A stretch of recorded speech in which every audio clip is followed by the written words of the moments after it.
어릴 적 친구들과 놀이를 하다가 친구가 듣기 싫은 말을 하면 두 귀에 양손을 올리고 몰라 몰라 하며 친구의 말을 억지로 듣지 않으려고 했던 적이 있습니다.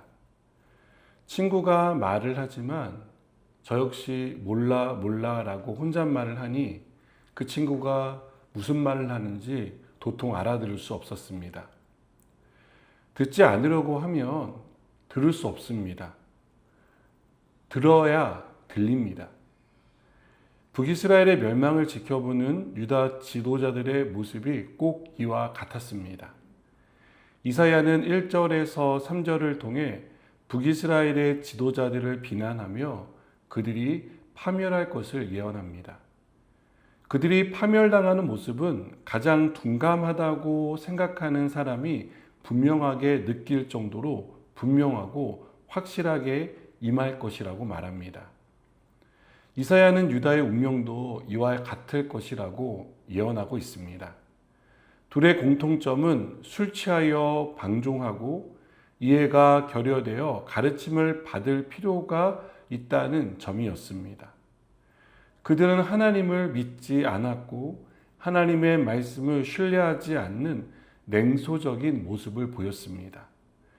이러한 유다의 모습은 역사 속에서도 나타납니다.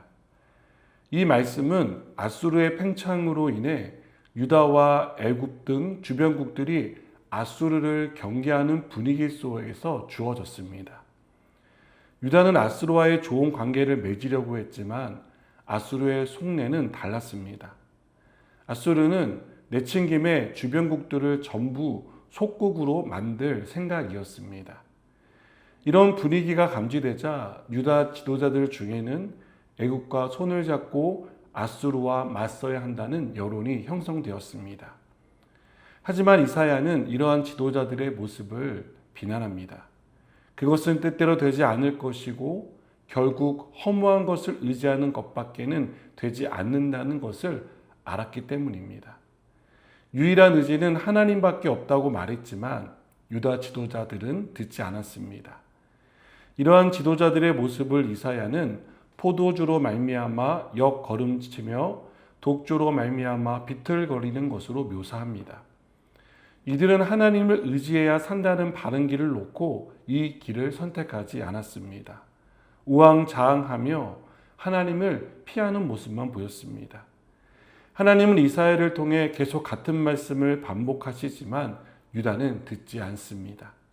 그 모습이 대저 경계에 경계를 더하며 경계에 경계를 더하며 교훈에 교훈을 더하며 교훈에 교훈을 더하되 여기서도 조금 저기서도 조금 한다고 말합니다.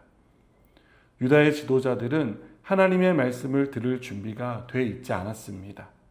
그들은 하나님의 말씀을 어린 아이에게나 하는 유치한 말로 여겼습니다.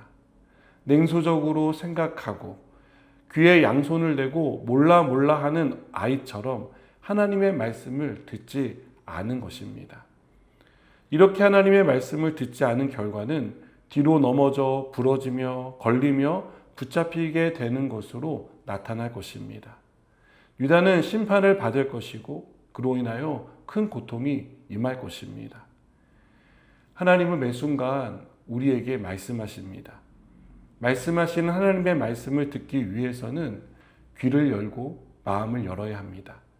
말씀을 읽을 때 성령께서 우리에게 무슨 말씀을 하시는지 듣고자 하는 마음이 없다면 하나님의 말씀은 들리지 않을 것입니다. 저는 우리가 하나님의 말씀을 듣는 좋은 마음이 있었으면 좋겠습니다. 이렇게 하나님의 말씀을 들을 때 그 말씀은 우리를 살리는 말씀으로 다가올 것입니다. 오늘도 하나님이 우리에게 말씀하실 때 귀를 열고 마음을 열고 그 말씀 앞에 겸손히 순종하는 저와 여러분 되기를 바랍니다. 기도하시겠습니다. 하나님, 우리에게 들을 수 있는 귀를 주시고 마음을 주셔서 하나님 말씀하실 때 그 말씀을 듣고 따르는 자가 되게 하여 주옵소서. 예수님의 이름으로 기도드립니다. 아멘.